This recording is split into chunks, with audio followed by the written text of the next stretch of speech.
La Biblia es hermosa por su profundidad y riqueza. Al escudriñarla, encontramos respuestas a nuestras preguntas. EBN, Canal 46.1 y Triunfo 96.9 FM presentan el programa El Texto Sin Pretexto con el pastor Isaac Ruiz y Daluán Nieves.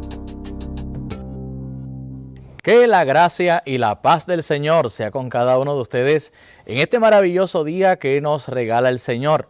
Este que te saluda es el pastor Isaac Ruiz, quien te da la bienvenida a el que tú has hecho tu favorito de todos los viernes, El Texto Sin Pretexto, un programa de interpretación bíblica donde analizamos semana tras semana la palabra del Señor dentro de su contexto. Así que damos gloria y damos honra al Señor porque nos permite esta linda y maravillosa oportunidad de llegar a través de Triunfo 96.9, ya sea tu vehículo, tu radio en el trabajo, a través de la aplicación o ya sea a tu hogar, ¿verdad? Al televisor a través de EBN, Canal 46.1. Así que damos gloria a Dios por estos medios y también damos gracias a Dios que nos permite a través de las respectivas plataformas del Facebook poder llegar a cualquier parte del mundo y también a través de YouTube, plataforma de YouTube, tanto de Triunfo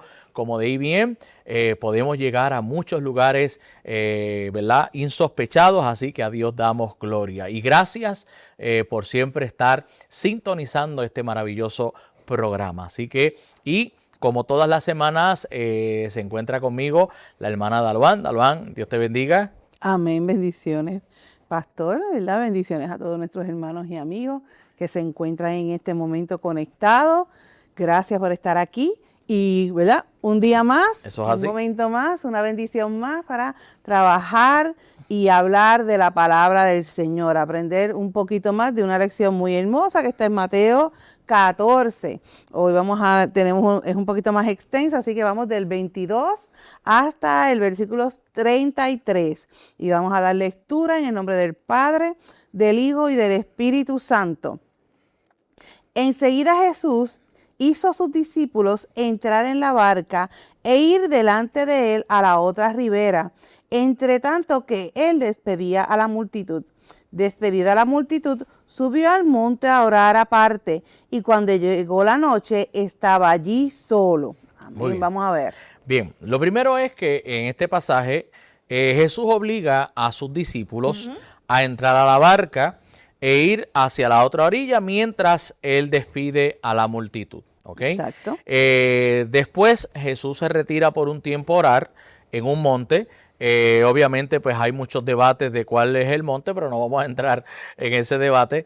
Y muchos entienden que lo hizo posiblemente porque estaba reflexionando como humano al fin sobre la muerte de Juan el Bautista. Acuérdate que hemos tocado Exacto, ya sí. el capítulo anterior, la muerte de Juan el Bautista se dio, aunque también el Evangelio de Juan registra que su propósito era evitar que la multitud lo hiciera rey por la fuerza. Exacto. Porque imagínense, un hombre que multiplica panes, peces, que ha demostrado su poder en diferentes ámbitos de la naturaleza, sobre las enfermedades, pues no era para menos que en un ambiente como Judea, donde está el yugo romano impuesto, las ¿verdad? dificultades políticas que estaban en el momento. Esas situaciones políticas del momento, pues estaba el ambiente propicio para tratar de proclamar rey a una persona y una figura como lo fue Jesús de Nazaret, ¿verdad?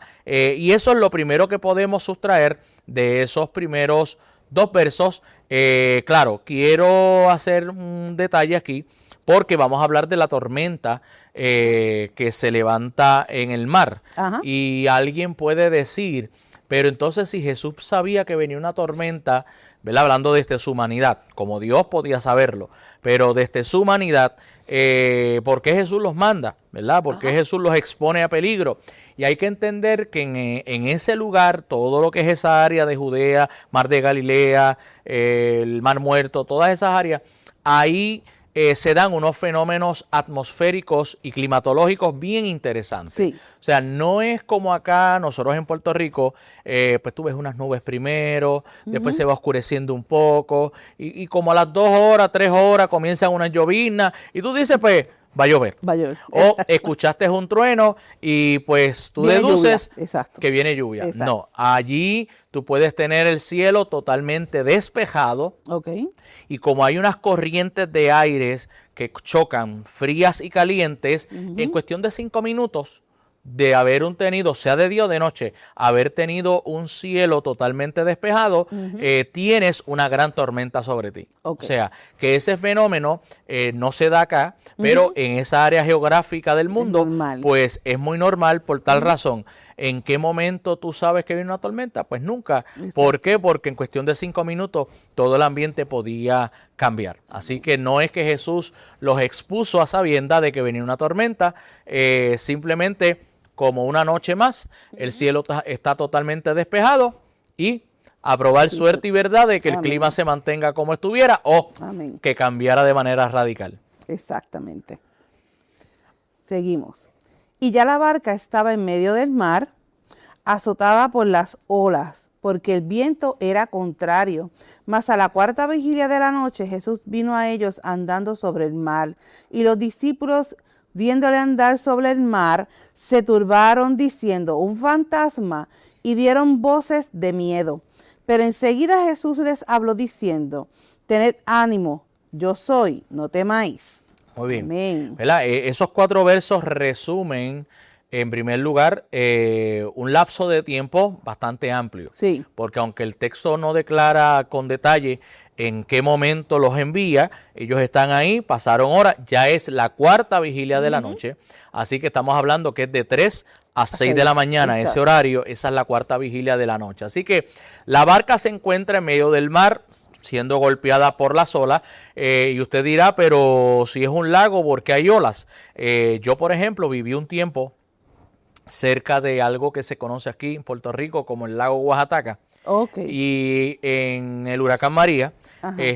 pues aquel lago que nunca había hecho una ola en su vida, pues allí usted vio grandes olas que inclusive los que han pasado por ahí saben que hay una carretera que cruza el lago y las olas tapaban la carretera. Así que, o sea, un lugar de agua muerta, Sí. cuando llega una tormenta, créame que provoca olas a niveles gigantescos, ¿verdad?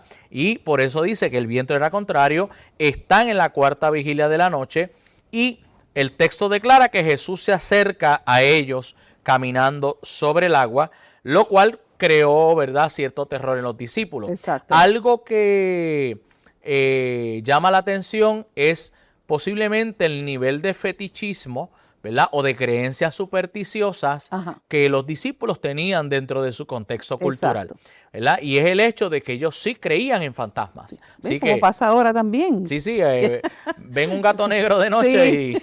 Y dicen, aunque seamos cristianos, no pasa por la mente. Sí, pues ahí vemos, ¿verdad? Y fíjese que ellos no están tan preocupados por la tormenta porque eran pescadores. Exacto. O sea, son Estaban pescadores preparados. experimentados. Exacto.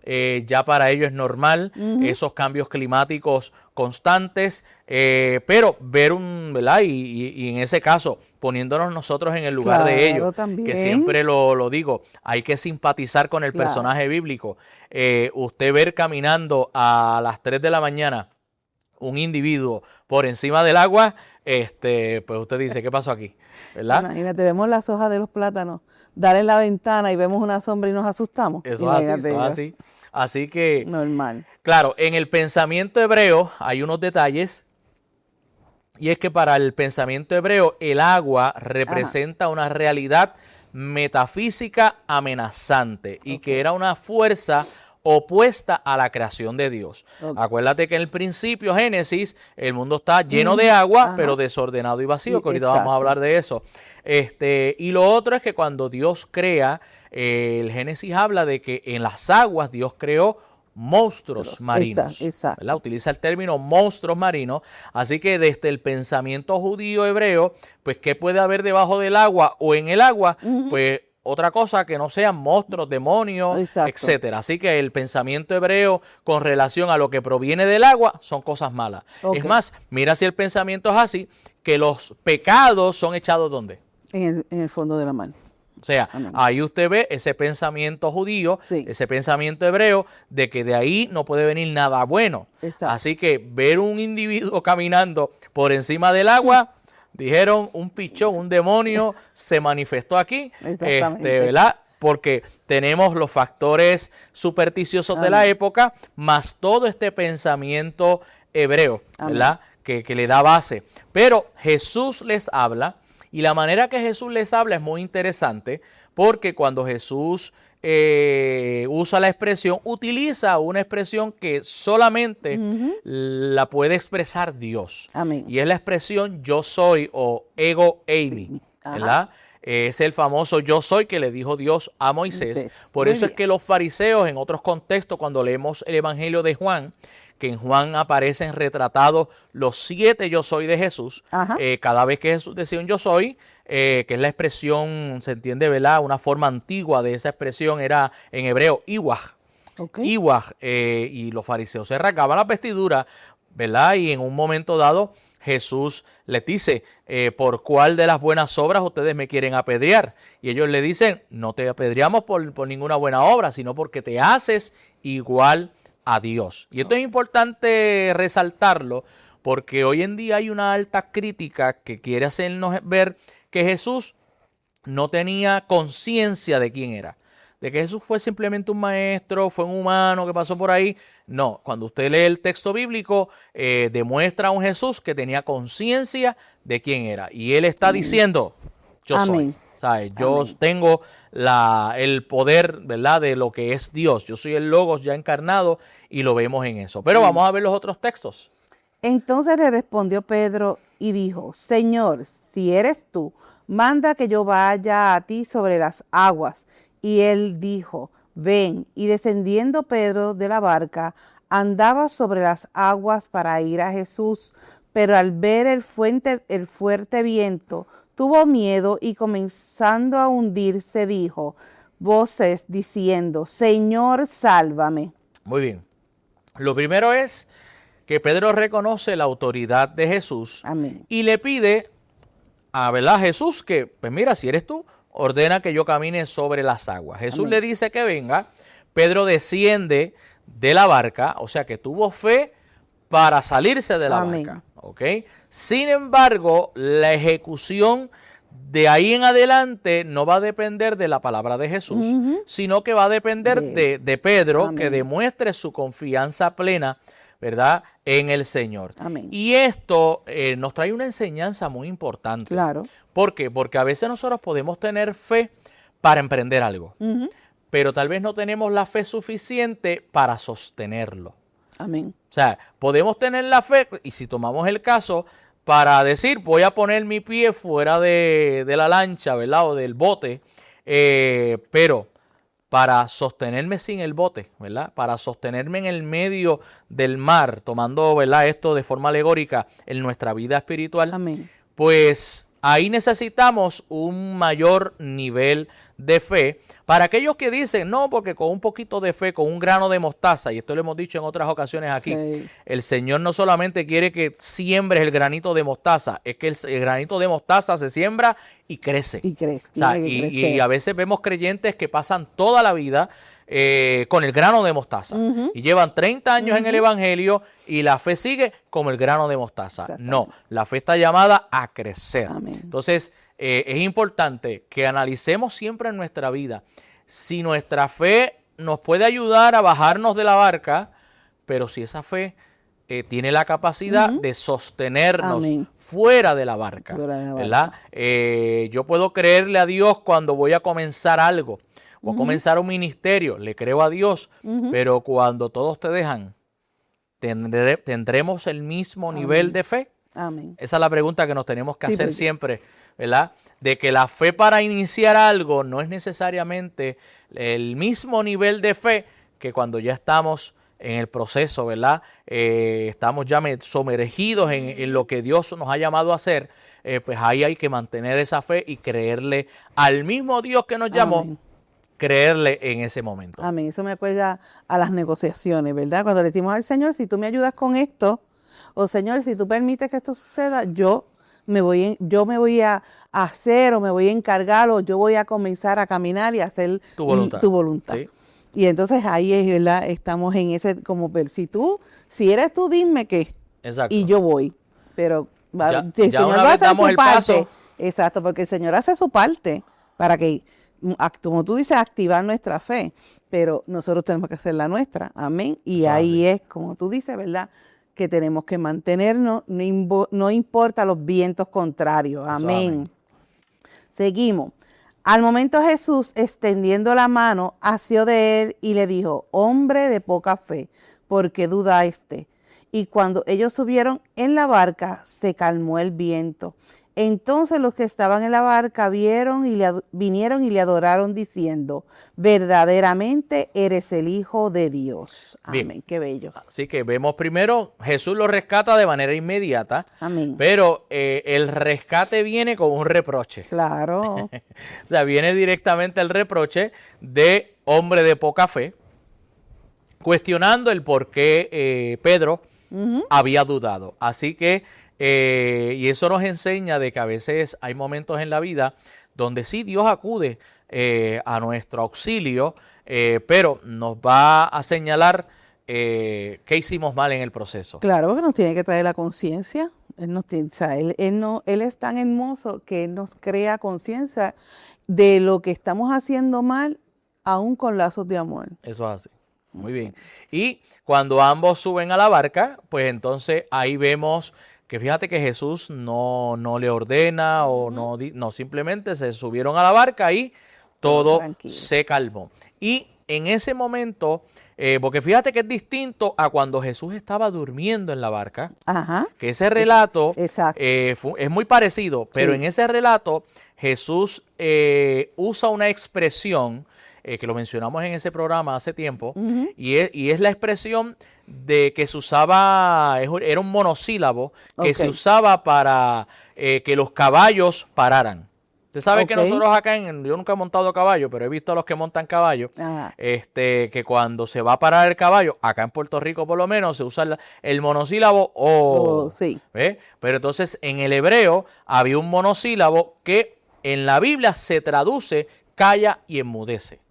Pero es un monosílabo, o sea, una expresión de una sola palabra, como demostrando a Jesús que aquí está el que te doma. Exacto. Pero en este caso, aquí ni siquiera Jesús menciona una expresión, simplemente se sube a la barca y todo se calmó, ¿verdad? Demostrando que quien está allí es el creador del cielo y de la tierra, ¿verdad? El que tiene total dominio sobre todo lo creado. Amén. Y eso movió a los discípulos a adorar y a confesar que verdaderamente Jesús era el Hijo de Dios. Y ciertamente he enseñado siempre que Dios permite procesos en nuestra vida para que veamos el poder de Dios, cómo Dios se glorifica y que ciertamente en esos momentos reconozcamos, ¿verdad?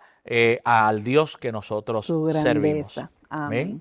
Así que, pero hemos terminado, ¿verdad?, la base bíblica de hoy. Queremos, ¿verdad?, dejarles saber a nuestros hermanos que si usted tiene dudas, si usted tiene preguntas, pues no se quede con ellas. Por ahí hay un numerito de teléfono que es el 787-546-1620. Ahí usted va a enviar su mensaje de texto a través del WhatsApp, o hay una dirección de correo electrónico que es en su contexto 96.9 @gmail.com. Ya sea número de teléfono o dirección de correo electrónico, usted la puede enviar y con mucho gusto y con mucha responsabilidad la vamos a trabajar en este programa. Amén. Amén. Pero vamos por lo menos a la primera pregunta de hoy. Claro. Porque antes de la creación la tierra estaba desordenada y vacía. ¿Y cuál fue el motivo de este desorden o qué lo motivó? Muy bien. Vamos a ver. Estamos hablando ahorita de eso. Bien, la descripción de la tierra como desordenada y vacía no implica que existiera un desorden previo que Dios necesita reparar. Ok. ¿Ok? Ni algo que hubiera causado destrucción de la creación antes. O sea, porque se ha dicho, no, Satanás cuando bajó del cielo, pues entonces cayó como ese tremendo meteoro y desordenó todo. Exacto. Ok, en realidad lo que está describiendo ahí es el estado inicial de la materia antes de que Dios la organizara y la dotara de forma. Es más, en el mundo de la ciencia se habla de que la materia, el espacio y el tiempo tuvieron que haber sido creados en un momento específico. O sea, tuvieron que tener un inicio. Y hay un grupo de científicos, teístas por lo menos, que dicen, quien creó esto tiene que estar fuera del factor espacio, tiempo y materia. Exacto. Así que el creador no puede estar dentro, tiene que estar fuera. Porque la gente dice, ¿dónde está Dios? Que no lo veo. Pues tiene que estar fuera. Es como el que hace el vehículo, ¿dónde está? Está fuera del vehículo. Claro. El que hizo el reloj, ¿dónde está? Pues no está aquí. El reloj está funcionando, pero él no está presente.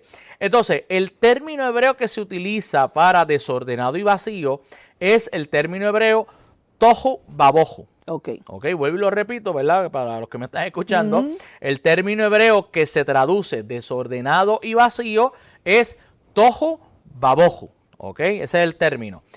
¿Y qué sugiere eso de tohu babohu? No sugiere un caos resultante de una catástrofe, sino simplemente la ausencia de estructura y de orden. O sea, es lo que se llama el estado natural de la materia sin forma.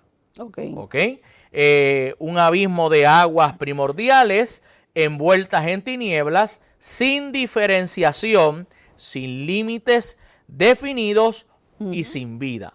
O sea, que no es un desorden a nivel problemático que requiere corrección. No es como usted coger un rompecabezas de 10,000 piezas. Exacto, no es que estaba roto. No estaba roto. O sea, no es desordenado y vacío en el sentido de que se rompió. No es ese sentido, ¿verdad? No requiere corrección porque alguien lo dañó anteriormente, sino que es la materia, vamos a usar este término, la materia bruta en su estado original para ser moldeada. Entonces, lo que sigue en Génesis 1 es el proceso mediante el cual Dios impone orden a esta realidad amorfa, una realidad sin forma. Pues Dios comienza a ordenar, Ya usted sabe, no es desordenado y vacío porque Satanás vino y desordenó, que es lo que típicamente se decía. Sí, esa es la explicación. Exacto, la famosa explicación. No, Satanás vino y desordenó. No, es que está la materia en su estado inicial, no tiene forma. Ahora Dios comienza, ¿cómo lo hace? Separa la luz de las tinieblas. Y algo que dice la ciencia que valida esto. Es que lo primero que Dios crea es luz. Y la ciencia dice que no puede haber vida si no hay luz. Pastor, pero es que el sol fue creado. Fíjese que no estoy hablando del sol, ni de la luna, ni de las estrellas. Lo primero que la Biblia dice es que separó la luz de las tinieblas. O sea, lo primero que Dios creó es luz. Y la ciencia hoy valida que para que pudiese haber vida, lo primero en ser creado tuvo que ser la luz. Así que hoy las ciencias y la Biblia van más estrechas que nunca. O sea, por años han estado supuestamente encontradas y la ciencia ha tenido que reconocer unas cosas y ha tenido que validar lo que dice la Escritura. Ahora, separa la luz de las tinieblas, las aguas superiores de las aguas inferiores. Separa la tierra del mar. Y a cada día Dios va añadiendo estructura, límites y propósitos. Así que, y obviamente la pieza más importante ahí, el Espíritu de Dios moviéndose sobre las aguas anticipa esta obra creadora, no el rescate de algo dañado, sino el comienzo, ¿verdad?, de un acto de formación y de creación. Ahora, esta interpretación que hacemos de este pasaje se alinea con la comprensión teológica que tenemos de lo que se llama la creación ex nihilo. ¿Qué significa creación ex nihilo? Creación de la nada. O sea, Dios creó de la nada. De la nada, o sea, Dios llamó lo que no era.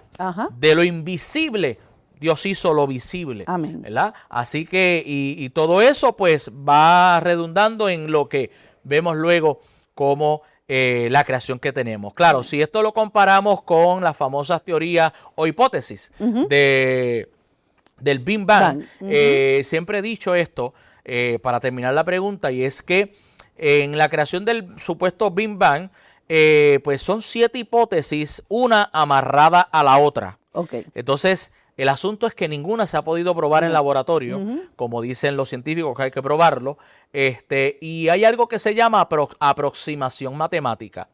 Ejemplo, si yo te digo, Daluán, 1 más 1 más 1 más 1, ¿cuánto es? 4. 4. Pero si yo te digo 2 más 2, ¿cuánto es? 4.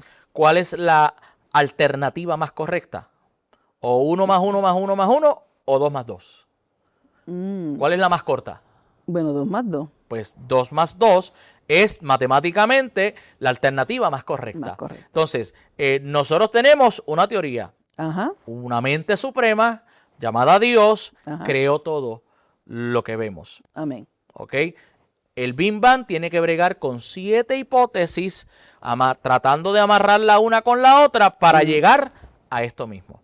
Así que solamente por la aproximación matemática validamos mucho más rápido que lo que postulan por ahí. Pero, mis hermanos, hemos logrado contestar la primera pregunta de este programa. Si usted se está conectando ahora, no se vaya, porque todavía regresamos con más. Nos quedan 3 preguntitas, ¿verdad? Sí. 3 preguntas, así que vamos a regresar en breve con más de tu programa, El Texto Sin Pretexto. Te esperamos.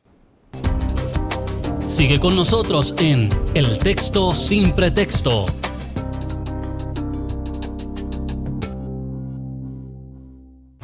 Vivimos tiempos donde todo va rápido, las redes hablan, el mundo opina, pero el corazón sigue buscando respuestas. La Biblia dice en Jeremías 29:11, porque yo sé los planes que tengo para ustedes, declara el Señor, planes de bienestar y no de calamidad, para darles un futuro y una esperanza. No estás aquí por accidente, tu generación no está perdida, está siendo llamada. En medio de la ansiedad, Dios sigue hablando, en medio del ruido, Él sigue siendo paz. Conéctate, crece, vuelve a creer, porque todavía hay esperanza para esta generación. Y bien, canal de la familia. Dios te bendiga, te habla el pastor Isaac Ruiz. Y su hermana Daluán Nieves. Y queremos invitarte a que sintonices el programa del Texto Sin Pretexto, un programa de interpretación bíblica donde analizamos la palabra del Señor desde su contexto y donde también contestamos cada una de las preguntas que ustedes nos envían. ¿Y cuándo se transmite? Este programa se transmite todos los viernes a la 1 de la tarde a través de EBN, Canal 46.1 y Triunfo 96.9 y a través de cada una de las plataformas digitales. Así que te esperamos en nuestro próximo programa del Texto Sin Pretexto. Bendiciones. Ya regresamos con más de El Texto Sin Pretexto.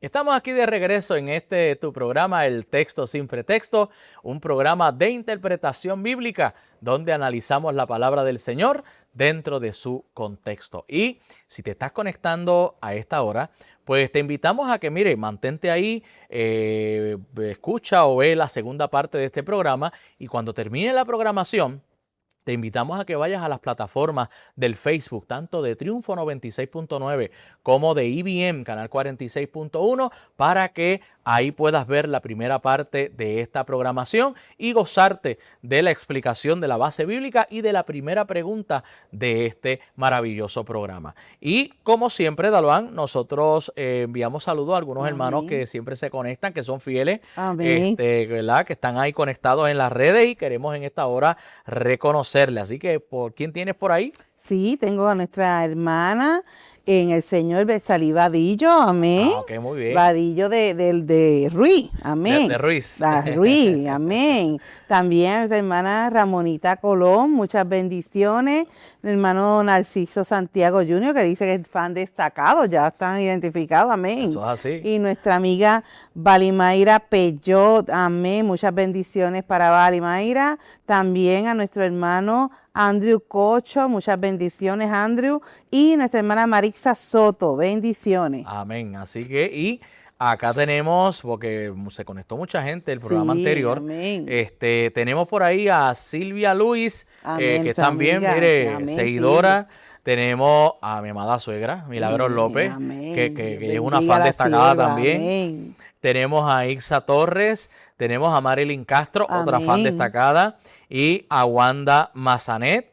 Y Amén. tenemos por aquí también desde Tampa, Florida, a la hermana Ivette Hernández, Muchas bendiciones. a Aida Martínez, a Eda Negrón. Así que a cada uno de ellos, ¿verdad? Nuestros saludos, nuestro Amén. abrazo y nuestro agradecimiento por su fiel sintonía. Y como siempre decimos, si usted es edificado con esta programación, pues mire, compártala con campo, con pueblo y con playa, para que, ¿sabe qué? Más personas sean edificadas con el contenido de esta programación. Dalvan, ¿sabes que siempre también? Sí, vamos a ver qué tenemos hoy. Compartimos algo y mire, aquí tenemos un recurso que nos ayuda mucho, sobre todo cuando empezamos a estudiar la Biblia, libro por libro. Muy bien. Y es un libro que es una introducción al Nuevo Testamento. Ah, perfecto. ¿Okay? Este es de la editorial CLIE, que es una editorial excelente. Sí. Y es un libro compuesto de dos autores. Uno es D.A. Carson y el otro Muy es el bueno. doctor J. Moo. Son excelentes, Sí. así que usted tiene ahí una introducción del Nuevo Testamento, libro por libro. Son libros que te ayudan a entender el contexto político, social, histórico, la autoría, la Exacto. fecha en que se escribió, ¿verdad? Y te da unas perspectivas amplias, Exacto. te da unas perspectivas temáticas Bien. de lo que y del propósito del autor, Amén. ¿verdad? De cada libro de la Biblia, pues tiene un propósito en particular, tiene una intención al escribir y toda esa información usted la puede tener en un recurso como este. Amén. Que ¿dónde usted lo consigue? Pues mire, Claro usted está. lo consigue nada más y nada menos que aquí en la librería Pentecostal Mizpa, en las oficinas centrales de la Iglesia de Dios Pentecostal. Así que usted se acerca allí, usted dice, mira, el libro de introducción del Nuevo Testamento que lo compartieron en el texto sin Amén, pretexto, claro. y nuestro hermano, el pastor Antonio Ocasio, Amén. pues se encargará de darle un cariñito Claro. para que usted también sea bendecido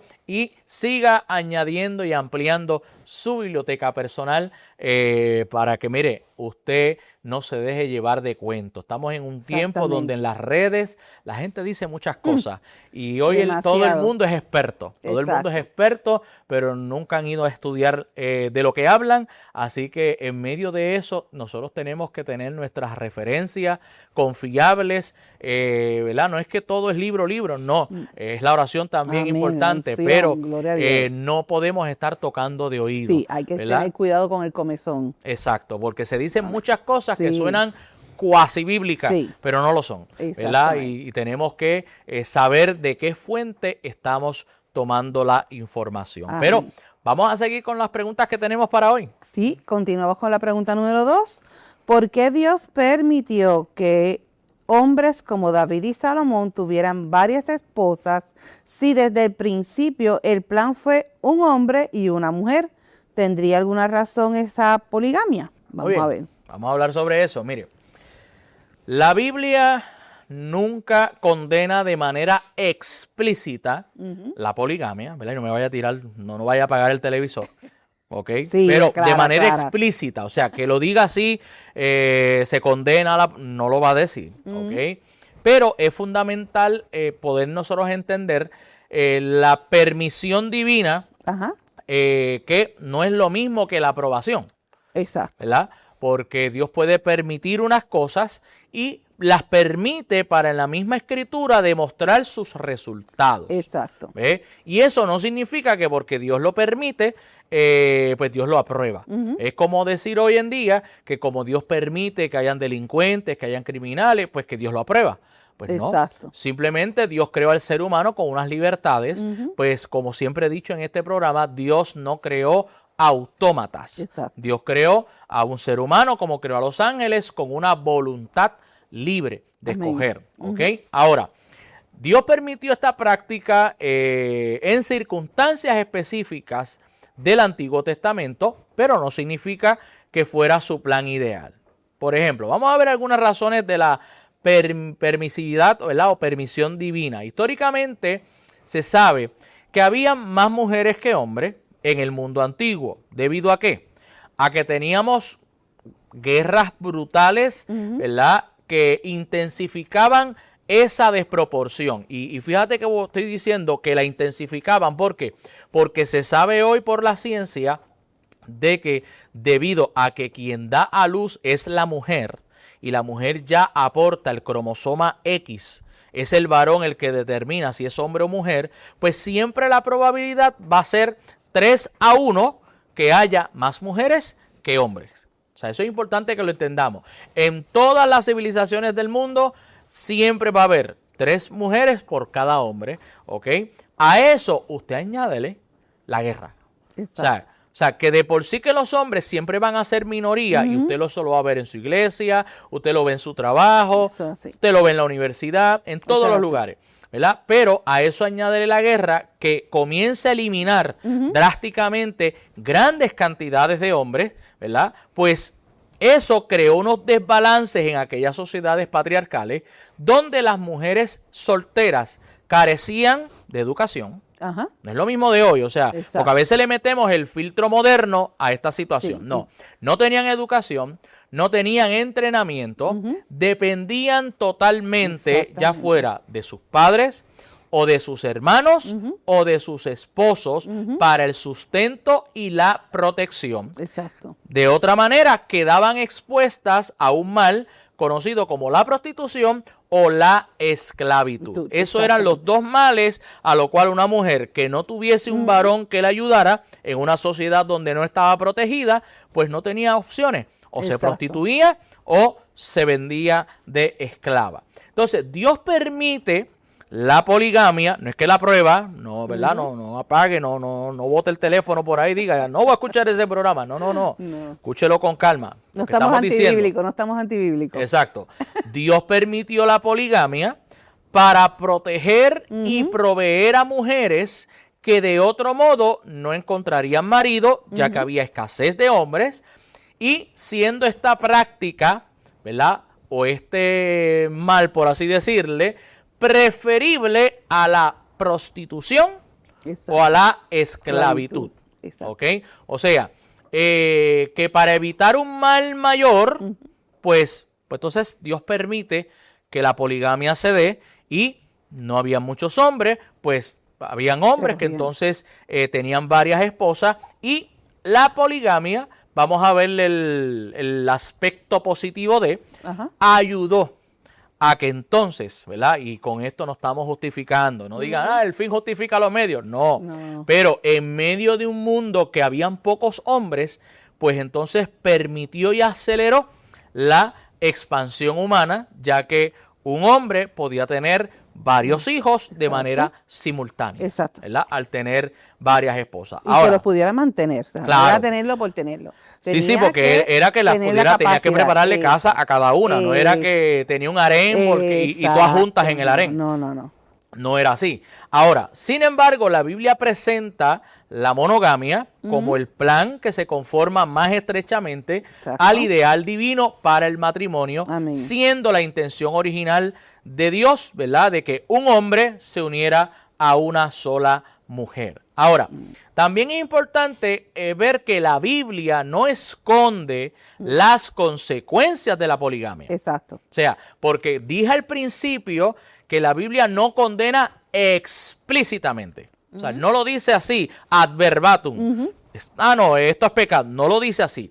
Pero sí demuestra las consecuencias. Si usted mira cada hombre polígamo que hubo en la Biblia, incluyendo a los que se mencionaron en la pregunta, a David y a Salomón, cada uno de ellos pagó caro por sus pecados. O sea, nunca vamos a ver hombres polígamos que tuviesen la bendición divina por esos actos de poligamia. No, al contrario. Lo que vemos es una tolerancia que Dios permite, pero el resultado de ello fue dolores familiares, conflictos dinásticos, porque entonces, espérate, ¿quién es el heredero del trono?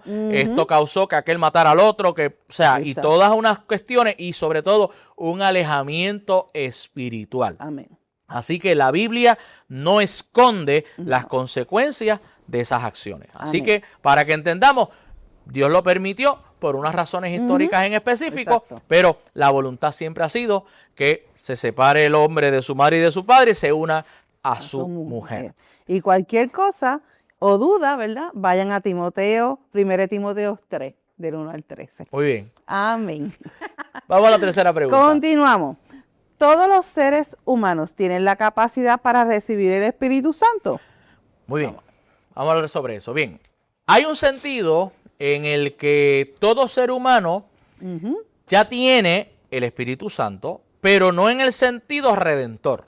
Ok. Vamos a hacer esa diferenciación, ¿verdad? Que es en el sentido en el cual nosotros los cristianos normalmente hablamos de tener al Espíritu Santo, ¿verdad? Cuando nosotros venimos a Cristo, pues recibimos al Espíritu Santo, nos sella, nos hace parte del cuerpo de Cristo, etcétera. Pero no es en ese sentido. Cuando miramos la vida del ser humano, pues ciertamente el que estemos vivos lo es gracias a la operación del Espíritu Santo. Amén. O sea, en un sentido, el Espíritu Santo es el administrador de la creación. Ok. O sea, ¿por qué? Porque el mismo apóstol Pablo en un momento dado, hablando con los epicúreos y los estoicos, citó a uno de los filósofos donde dice, en él vivimos, hablando de Dios, en él vivimos, nos movemos y existimos. Okay. O sea, así que Pablo está dejando saber que si yo existo es porque Dios, en este caso el Espíritu Santo, es el que permite la vida. Amén. Acuérdense que cuando Dios sopló sobre el primer ser humano, sopló hálito de vida, ¿verdad? Y la Biblia habla de que el Espíritu vuelve a Dios, que lo dio, que es el Espíritu, ese hálito que proviene directamente de Dios. ¿Ve? Así que eso es importante entenderlo, que una cosa es eso. Ahora, no es en el sentido redentor, pero surge la pregunta, ¿tenemos entonces los seres humanos la capacidad de todos recibir el Espíritu Santo? Pues bien, hablemos de eso.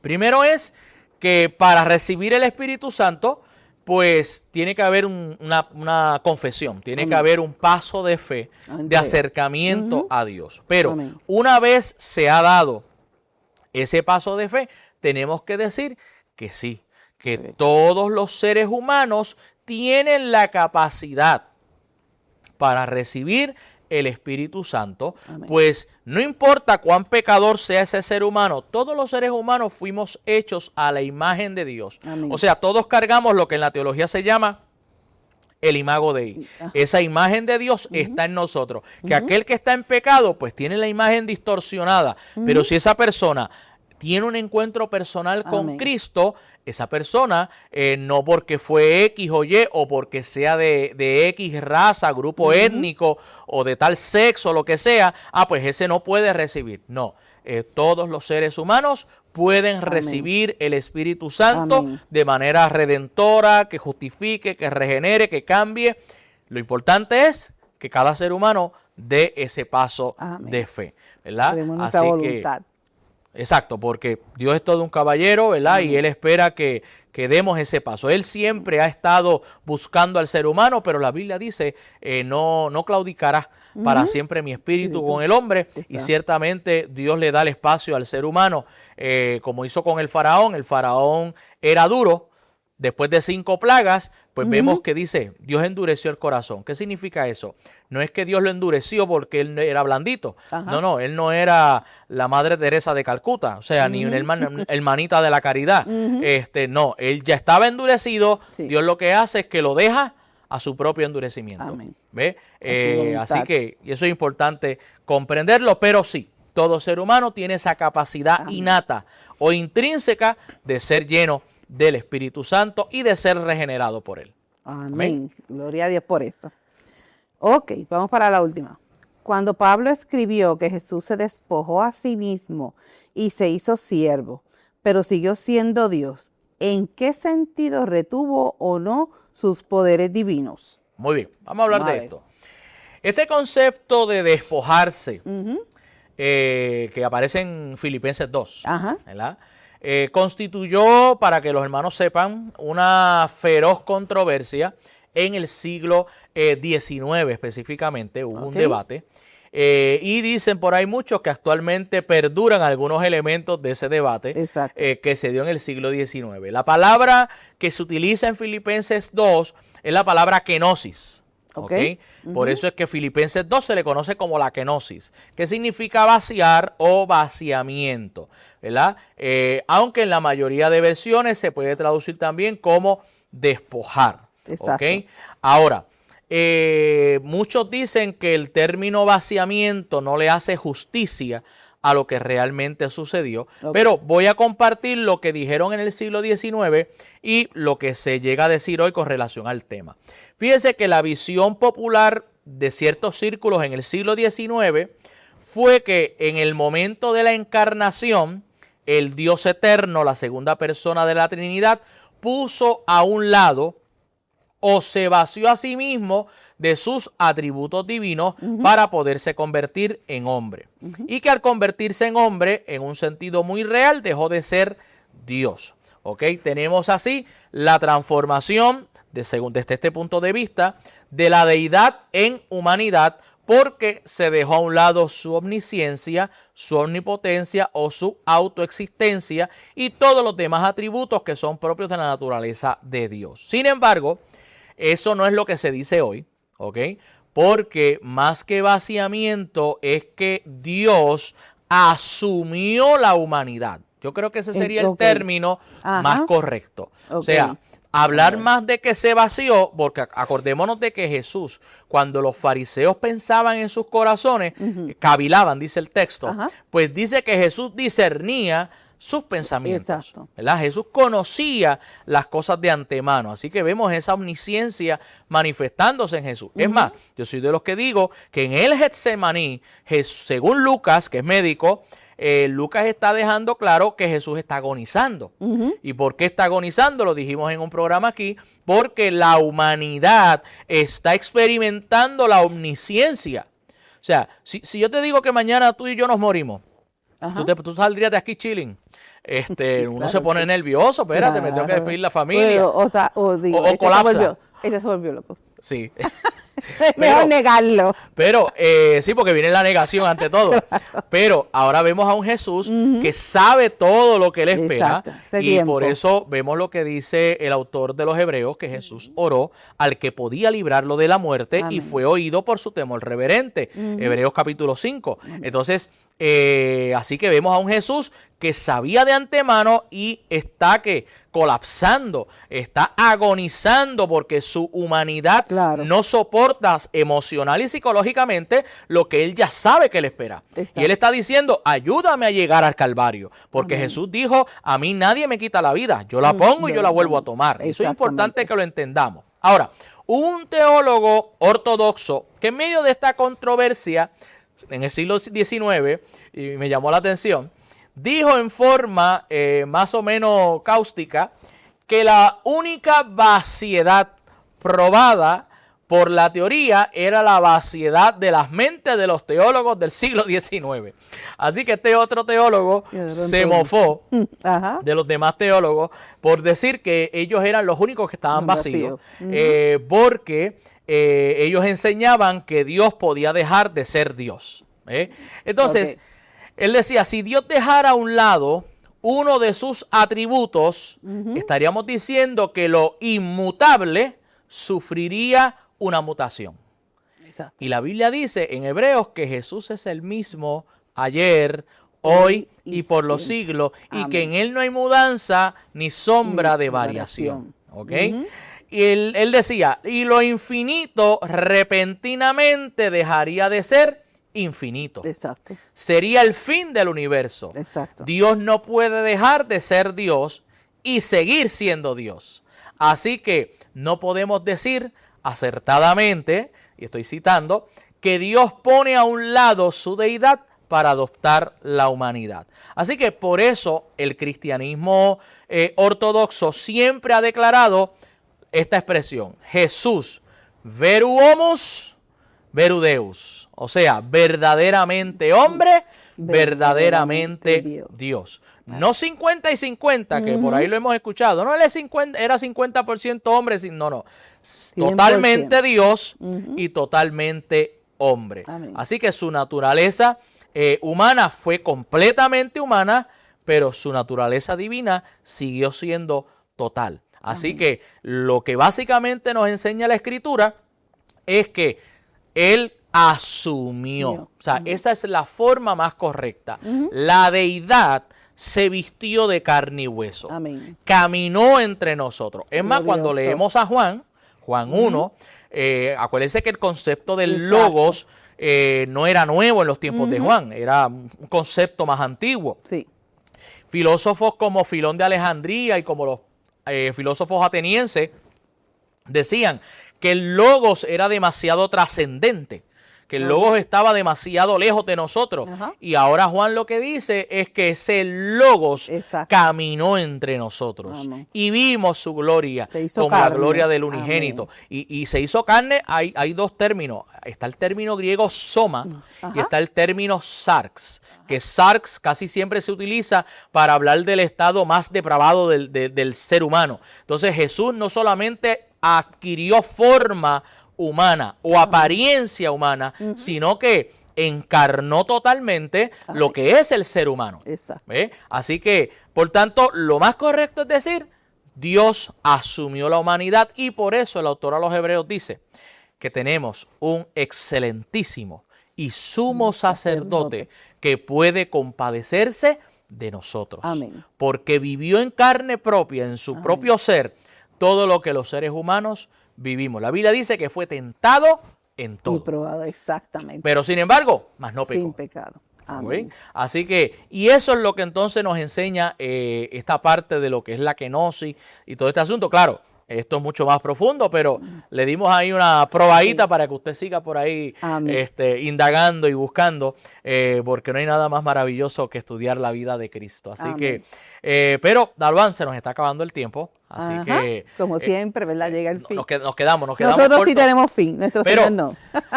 Logramos contestar las preguntas Amén. que se nos asignaron esta semana, así que agradecemos a los hermanos que siempre nos envían, pero no queremos irnos sin antes recordarle, mis amados, que usted tiene un correo electrónico que usted puede enviarnos sus preguntas, que es en su contexto 96.9 @gmail.com o al 787-546-1620. Ahí usted nos puede enviar su mensaje, ¿verdad? Su pregunta y con mucha responsabilidad, como siempre, la vamos a trabajar y la vamos a contestar aquí en este su programa. Así que, Dalvan, unas últimas palabras antes de irnos. Amén. Muchas bendiciones. Buen fin de semana a todos. Como siempre le digo, recuerden, nada mejor que Dios. Así que si no asistes a una iglesia o, ¿verdad?, tienes alguna situación y estás un poquito apartado de nuestro Señor, busca donde congregarte para que recibas del amor, de la manifestación de nuestro Señor Jesucristo a través de una congregación.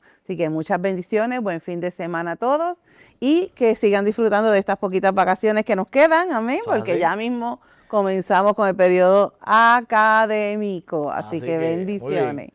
Pues bien, mis amados, así que le damos gracias nuevamente por su fiel sintonía y sabes que le esperamos la semana próxima, Amén. pero no se vaya sin antes poderle desear que la gracia y que la paz del Señor, que sobrepasa todo entendimiento, sea con ustedes, con los tuyos, hoy, mañana y siempre. Así que nos vemos la semana próxima en de tu programa, El Texto sin Pretexto. Bendiciones. Amén. Y bien, Televisión y Triunfo 96.9 FM presentaron al pastor Isaac Ruiz y Dalwan Nieves en El Texto sin Pretexto. Puede enviarnos su pregunta, duda o comentario a nuestra dirección electrónica en su contexto 96.9 @gmail.com. Regresamos la próxima semana en El Texto sin Pretexto.